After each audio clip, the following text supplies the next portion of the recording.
Phoenix is a perfect example. All of this rent control talk the last 3 years, and I said this entire time, we've said that, it's not just me. No, you need more supply. Well, we have supply, and guess what rents did? They went down. Concessions went up, and that's what's happening right now and will concurrently happen for the near term. The headwinds right now in terms of development in Phoenix start with supply, end with supply, but you talk about operations or operating expenses are up, yield requirements are up, hard costs, they've moderated somewhat certainly since the COVID period, but not enough to kind of, make the whole thing pencil. So that's the bad news. The good news is, certainly in the midterm to long term, Phoenix is extremely dynamic. You're going to look at that in 10 years and it's going to be unrecognizable compared to what it looks like today.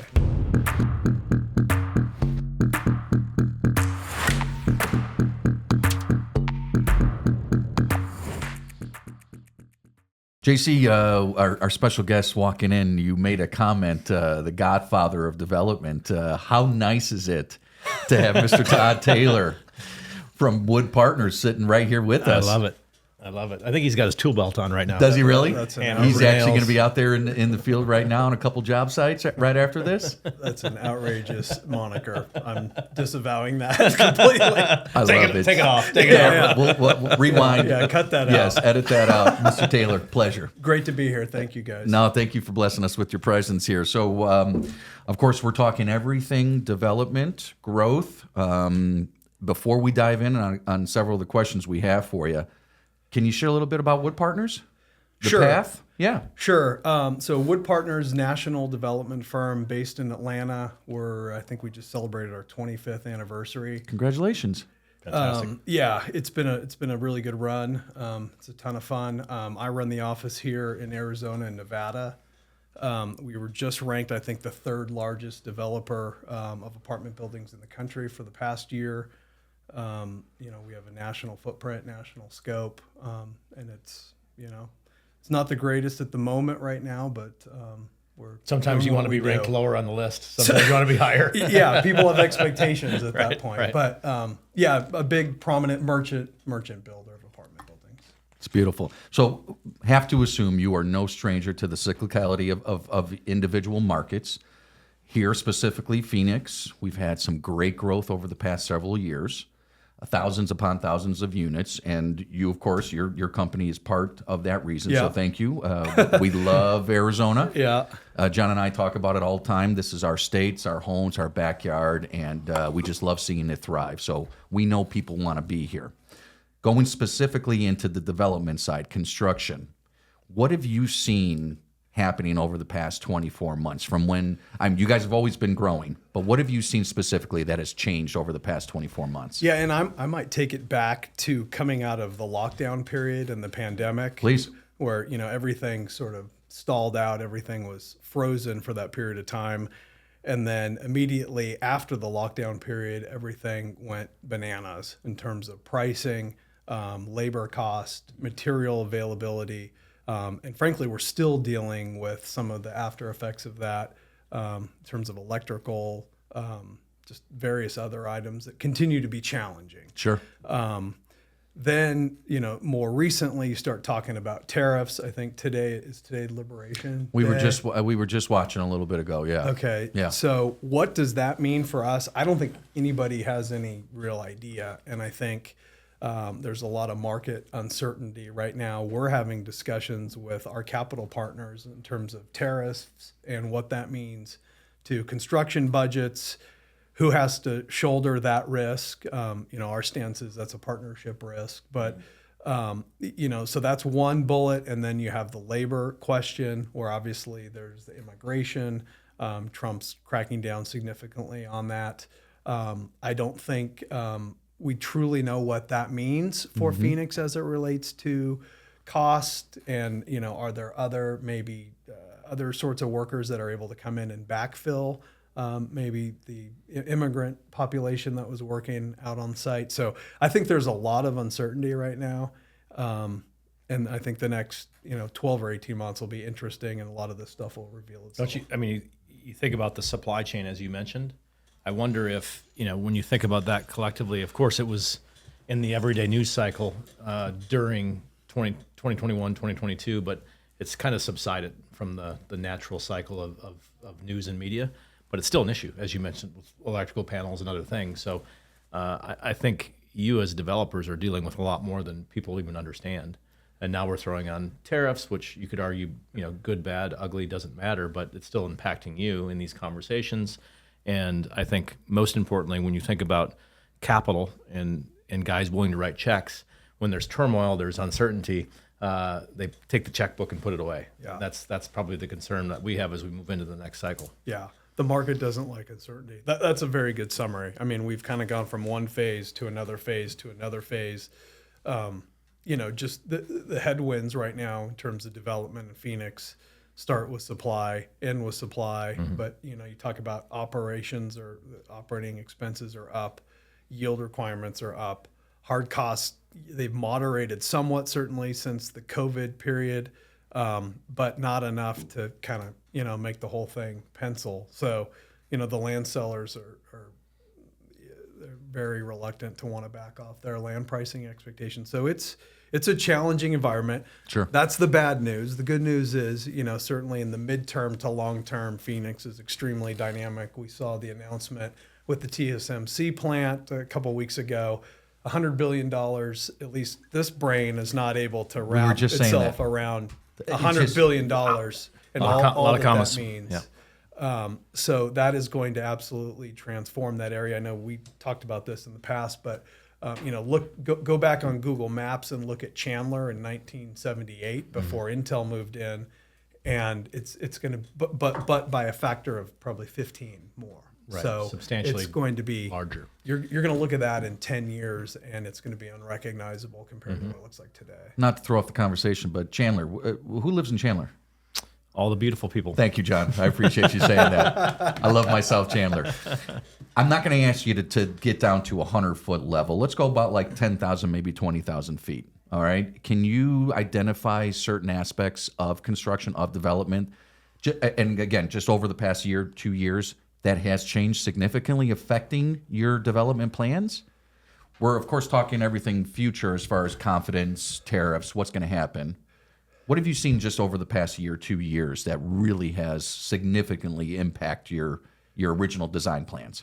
Yeah, I would say a lot of the raw materials, and you talk about the TSMC plant, we have an asset that's under construction now that we work together on. And just the availability of concrete now, and I think that's probably a little bit of a one-off situation given the TSMC plant. That's not they had it all national, but if you're a big concrete supplier, do you want to deal with Wood Partners on 300 units, or you want to deal with the $15 billion plant? I think we're still dealing with a lot of the electrical issues.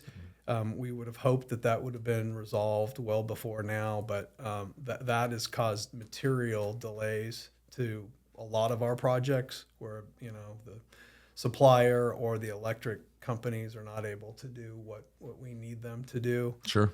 So it's those sorts of issues. And then again, back to the tariffs and just the threat of the tariffs. What does our relationship look like with China going forward? They're belligerent. I think they're circling Taiwan right now again with a military drill, which leads into the TSMC discussion, which is why TSMC is here in the first place. Right. So there's just a lot of sort of known unknowns out there that we're trying to manage. Well, you still got a full head of hair. You're doing great.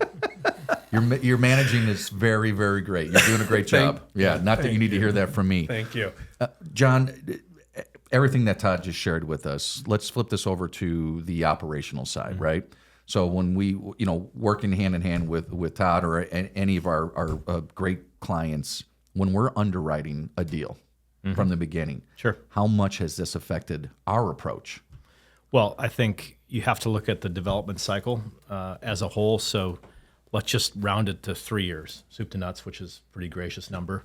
So you have guys that are delivering units in 2025 that were underwriting deals in, say, late 21, 2022. Mm-hmm. That market no longer exists, right? We've delivered essentially 21,000 units last year. We're delivering about 25.5 this year. Yep. So the market fundamentally shifted November of 2023. So we went from I'll say an expansionary market where you have rent growth, that's exceeding CPI and you're stabilized at 94% or above as a stabilized market. That went south November 2023. So those numbers, those rent levels, those concessions no longer exist. So you have guys coming to the table saying, hey, we still have your underwriting, Todd, from 3 years ago. Yeah. Why aren't we going to get these rents anymore? Well, those don't exist. So that's one specific difficulty. Two, I think you have guys that recognize that, but now they're trying to squeeze this deal to get it done, to get it to pencil. So cost-cutting methods, they're looking at marketing, they're looking at personnel. So they're really asking us to go back with a fine-tooth comb and find any opportunity to create more revenue or reduce expenses. So my takeaway is deals are extremely thin today as we work with those groups, and that's not even engaging the groups that are looking to build tomorrow. Meaning they're saying, hey, we want to underwrite this deal today at these rents. Well, no longer can you just say rents are going up 3%, 5%, 7%. You have to underwrite the turmoil of the next 3 years as we work through this excess supply. So it's a difficult time to underwrite deals and to get ownership groups, equity, and management companies all on the same page. Right. Let's hope it's not 3 years. Let's hope not. Let's hope it's not 3 years. Yeah, I'm with you on that one. CBRE issued a report that they think it's going to hit equilibrium here in Q4. I'm telling a lot of people that, and I'm hoping that's the case in terms of supply and demand. You look a little skeptical just based on Don't that know. look on Keep your him face. smiling. What are you doing? Don't do that to him. But eventually, I don't know if it's this year or next year, what it is, but eventually, that supply is going to fall off a cliff. And course. then I think we're going to have the leverage is going to come back. And so I think to your point, for guys that are looking to invest in Phoenix on the LP side, perhaps on, one of our deals, there needs to be some blue sky injected into the model and the underwriting to sort of look through the period that we're in. Yes, we're giving away, all the comp set is giving away Concessions. 8 to 10 weeks, but this is going to change, and here's all the reasons why. And so, it requires, a little bit of vision to get stuff done today, Sure. and it's certainly not easy. Squinting, sunglasses, umbrellas, yeah. The turmoil, the lack of confidence, everything you mentioned previous, right? So if you had a deal in the works, early stages, doesn't matter the market. Let's not just pick on Phoenix, right? Just any of the national markets that you're in. Have you had to make hard decisions like redesign, delay, even squash a project altogether? Not recently. Good. Yeah, there's a term of art that we use called cut stuff out. It's not always S. It might be a different word.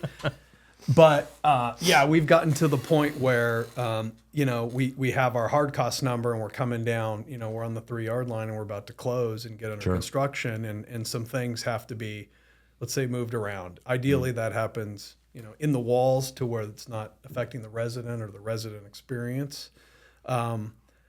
But we've been pretty good about being able to get through. We have longstanding, high quality relationships, and so knock on wood, we've been able to manage through this. I would tell you candidly, the bigger, tougher challenge is to just before it even goes to the capital markets, we're doing our underwriting, and it's like this is not even remotely close. And the land seller wants 50 a door, and we think it's worth 7 a door. Mm-hmm. Sure. And so it's not even leaving my computer. So JC, Todd gets everything to pencil, everything's looking great, starts moving dirt, right? Horizontal, then construction delays hit for whatever reason. Could be, there's multitude of reasons, right? How much does a construction delays affect our operations when it comes to a lease up, right? Understanding the business strategy of our client, just like Todd. How does that affect us? Well, certainly from a lease pre-leasing setup process. Yeah. You're staging things from a pre-marketing perspective, and I won't get into the specific timeline. Just say 6 months out, we're launching a website. We're going live with PPC 4 months out. You're starting to garner a priority list of potential wait lists, residents. All of those things are happening. I think the hard part is when you start to get delays and pushbacks, you have that early adopter, I'll say renter, that has seen that deal from the very beginning, like, oh, I see Todd's building this great deal next to TSMC. I want to live there. And they're solely focused on my next move will be there, assuming it's going to open during my next lease or when my lease expires. And then you have those early adopters kind of fade away when it gets delayed, right? So they say, okay, oh, sorry, I know you're on the priority wait list. We're going to open in May, but now it's June. Now it's July. And it mistimes their entire movement cycle. So you lose those renters on the early phase. So when you're on time and you're delivering units as scheduled, you can really pre-lease and reduce vacancy loss specifically because you can say, okay, we're going to open this building or these units and we can move someone in right away. So you're eliminating vacancy loss, which is really important. When you have multiple delays, those wait lists fall off and start to dissipate, and you start to say, okay, now I don't have any momentum going into a lease-up. You want momentum. You want to be pre-leased. Just say 10%, depending on size of deal. Secondly, it affects the ownership group, the equity, because now you're delaying that, but you have people on payroll. You're spending money on marketing every month. That doesn't go away, so your carry costs expand. Expense. Ooh, interest expense is the let's big not one. forget that. Yeah. I mean, the longer you wait to start deferring that interest with heads on beds, you get upside down. Yeah, you want to cover that interest as fast as you can with cash flow. So, there's a lot of things that compound. I'll say that it's a compounding problem. And you sort of never make it up. It's lost. Right. Yeah, once you have vacancy loss, it's gone. Pushed right? out. Yeah, it's Right. gone. Yeah. You are one of the premier, if not the premier, merchant builder, and I don't look at that as a bad term, by the way, as far as being a merchant builder. Do you find any struggles now or in specific markets with your business model? It's a great question, especially given where we are sort of macroeconomic wise, certainly in Phoenix with the oversupply and how soft everything is fundamentally. Like, do we want to hold these assets longer? Sure. We are not set up from an economic standpoint with our LPs to be longer term holders. That requires a lot of reworking of documents and economics. So I would tell you our general prospect is we go in thinking, it's build it, fill it, sell it as humanly fast as we can. We haven't deviated from that. By and large, there's been a couple of instances where we put longer term debt on it, but it's really not our MO. We did a deal up at in Scottsdale. Better that I probably don't say what it is, but this was right after the Fed started raising rates, and this deal at the peak was probably worth, let's call it, $600 a door. I mean, it was worth a lot of money. Yeah. And we had a discussion with our capital partner, and they said, why don't we just wait and see what happens? This is in like early 23. Yeah. Why don't we just wait and see? And we were absolutely Wrong time to wait and see. We want to sell this asset. We are not market timers. Sure. We build apartment buildings, and we are going to send it. And we ended up getting a very good number. It would have been a 15-run home run. It was a 5-run home run, and that was fine. Right. And so, we don't get into the timing game, and it's super tough the way we're set up to want to extend longer than, once we get to Makes sense. full occupancy. JC, we have great relationships with a number of different merchant builders from across the country, right? Our business model, a little bit different, right? So when it comes to a merchant build, leasing it up, how do we, as far as consulting, managing, either or, how are we providing long-term value for those clients, especially since it's going to be a short-term, big picture? Sure. I think our experience in the market, our understanding of lease-ups, we've done more lease-ups in Arizona than anyone in the state's history. I think the premise around merchant versus long-term hold, you shift levers differently, right? So Todd mentioned, I'll just take what he said, he simplified it, but you're trying to execute at a pace per month level, based on the unit count. So just say it's 300 units and you need to rent 25 a month. Pacing really matters. You can't get behind because you want to get at least close to that stabilization number so you can go to market and go through the proper cycle of executing on that exit. So I think from a long-term hold strategy, you might be more willing to hold off on some of those levers from a pacing perspective and say, you know what, I'm okay as the building down the street fills up a little faster. I'm going to hold rents here because I'm really trying to identify the maximum rent levels so that I can refi into permanent debt and get max proceeds. So there's a strategy that shifts a bit. I just think understanding that going in matters. We used to try to kind of steer away from merchant builders because of that. Like, okay, we're going to do a lot of heavy lifting, and they're going to sell. But what we've found to be true over the last decade is that having the relationship with the merchant builders matters because you're going to continue to build. Wood Partners is not going anywhere. No, so you want that new right? business. Yeah, we want them to. And then controlling the asset matters on the exit side because you're going to have, lo and behold, just call it 30% of buyers are going to say, no, they've done a great job. We know their team. We've understood as we've watched this deal lease up and stabilize that they really are competent and know what they're doing. So it's an opportunity to get that third-party management on that exit side. And you guys are great at it. I mean, you appreciate guys that. are fantastic. Appreciate it. Yeah, we have a saying to that point, John, is we don't want to find out where the rents aren't. So, a lot of owners do that. Yes. Rents Write that down. And Yep. sort of, get married to a certain rent level and the market says, no, this isn't where we're at. And then you're having to retract. It's better, at least certainly from a merchant build perspective, to continue with the absorption. Sure. You talked previously just how you're structured regarding your financial stack, right? For whatever given deal that you're about to develop. Do you see a specific market being that much more promising when it comes to regulations, the bureaucratic red tape per se? Do you find that there's easier markets to work in? Within Phoenix? Or any of the other markets? Yeah, I got to that be you... careful. This is Okay. this is delicate. dangerous. Did I just set you up? This is as delicate. Let's as it just gets. say How about less Phoenix. regulation is better? Yeah. Yes. Yes. Okay. Agree. Yeah. No. I mean, Is it easier here in Phoenix? certainly easier than a lot of West Coast markets. I mean, that's a good segue. We historically had been in California, Oregon, and Washington, and we shuttered that operation a year ago. Yeah. For the exact reason you're asking me this question. Yeah. Political, regulatory, tax, the whole thing, and deals were extremely challenging, extremely protracted to get from build it to fill it to sell it, and so we exited that. And the goal and the emphasis was to put more money into markets like a Phoenix, where it is on a relative basis easier to get business done. Well, let me make a key point there because you take a prominent national developer like Wood Partners, right? Ranked third in 2024, a group that really understands this business and how to create housing. And they shutter their business in certain states that will not allow them to build based on regulatory matters, tax matters, all of those things that really create development. They make it into a position that you just can't do it, right? The pencils have to go down. And it's remarkable to me because that's the exact opposite way to reduce rents, which is a lot of times what they'll say is, well, we need rent control. We need to do all these things from a regulation perspective to ensure that rents stay here. Well, just get out of the way.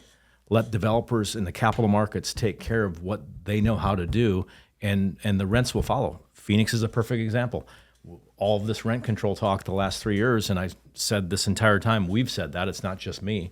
No, you need more supply. Well, we have supply, and guess what rents did? They went down. Yeah. Concessions went up, and that's what's happening right now and will concurrently happen for the near term. So it's sad to hear that's the case for a group like yours. But over the midterm, we're going to be undersupplied. We're going to be back in an undersupply situation because population we don't have growth, enough job housing growth. units. Yep. So Yep. I think it's a really good point. It's well taken. In my view, the cities should be doing whatever they can to roll out the red carpet, to have more high quality. I'm not saying, lower quality. I'm talking about high quality, the stuff that you manage and that we build, to alleviate the, insane housing costs that we're experiencing. I've shared this several times. I'm one of those guys that I'm just sitting on the sidelines. I'm a renter. I'm waiting just to try and buy a single family, for sale home right now is just completely unattainable in most cases. But having the options of our properties, your developments, it's exactly what I want as a consumer. Yeah. Supply and demand, to your point. Yeah, It's absolutely. not that hard. Never been. You said this before, John. Never been a better time to be a renter here, right? So, I have to mention. So I was in D.C. for the Advocate, and part of our region. I won't mention the state, but we were mentioning regulations, right? There's a certain state in our region, Region 7, that has a proposed bill to force all landlords, owners, et cetera, on down the line to retrofit all of their units that do not have cooling available, HVAC. And the people who are pushing this have no idea what that would cost, which then again would turn that over to the residents, right? Sometimes the Does it rhyme with Oregon? Yes. Okay. Wild guess. Yes, and if they don't have cooling available, if the temperature gets above, I think it was 82 to 85, somewhere around there, right? Once it gets to that ambient temperature, if they don't have a cooling area, cooling like the clubhouse or whatever that has air conditioning or some type of cooling fans, whatever, that owner has to pay for Uber rides to the closest location where there is cooling available. Okay. Yeah. Just a little fun fact for you guys. This bill is up for discussion, or where does it stand? That I do not know. I would be lying if I gave you an answer. In Oregon, that's probably going to pass, based on what I know about Oregon. Hard to believe it wouldn't. Yeah. This is fantastic. It's again, I say this every single time. Getting to sit with you, of course, is a pleasure, but I'm learning all the way. Likewise. Yeah, in the process. So we have a little tradition. We talk about what we're grateful for today. Are you up for it? I'm up for it. Yeah? You want to go first? I'll go first. Yeah. I like it. I'm grateful for my wife and my 2 kids. Everybody is happy and healthy. My son's playing in a golf tournament today. My daughter's graduating from Notre Dame prep here in May, and Fantastic. everybody's doing well. So Does very she have grateful for a specific pathway after Notre Dame? She's going to a Baylor University. Baylor, that's Baylor. right. Baylor. Yeah, Yes. which we're Baylor very Bears. excited. Not bad. Yeah, That's yeah, cool. It's all good. Yeah, Yeah. Thank you. Not bad. JC, what do you got for us today? It's a tough week for us. My wife's father just passed away, and they were really close. Passed away just last week. So I think I'm grateful for just the overall family support, including my friends who have reached out. And, things are difficult right now, but it shows you the love and the care that the people close around you have in terms of how they support you. So I appreciate all of that support. Stefani, my wife's gotten a lot of support during this time, and helping her mom kind of navigate these uncharted waters. They were married 50 years, so it's a long time. It's a Best long to time. her. Yeah, it's so heavy heart today, but Nothing but love and support. grateful for for you all the guys. support. Thank you. Yeah, absolutely. The 3 of us, we didn't even say what we were going to say, what we're grateful for, and I already knew I was saying something about my family. To see all the 3 of us do the same thing is great. So I'm just going to give a little shout out to my son Vinny, Vincenzo, when he's in trouble. He's turning 12 this coming Sunday. Just wanted to wish you a happy birthday, buddy. You're making Dad proud. Keep going. Vinny, I wish this was released before your birthday, because I'd say ask for something else, man. Ask for more gifts. Well, Brian, our famous videographer behind the camera there, the man behind the camera, I'm going to ask him if you can just cut that for me, just so I can bring it home, get a couple bonus points. Is that okay? All right, I got the thumbs up. Anything you want, Vincenzo? Yes. That's only when he's in trouble. Okay. That's only when he's He's in going to trouble. be in trouble. It's a birthday party. Todd Taylor, Wood Partners. Thank you, brother. This We is the really best. appreciate you coming. Yeah. Thank you for having me. Had a great Love time. to do it anytime. Had a great Thank time. Thanks again for joining us. Multifamily Forward, presented by Mark Taylor Consulting.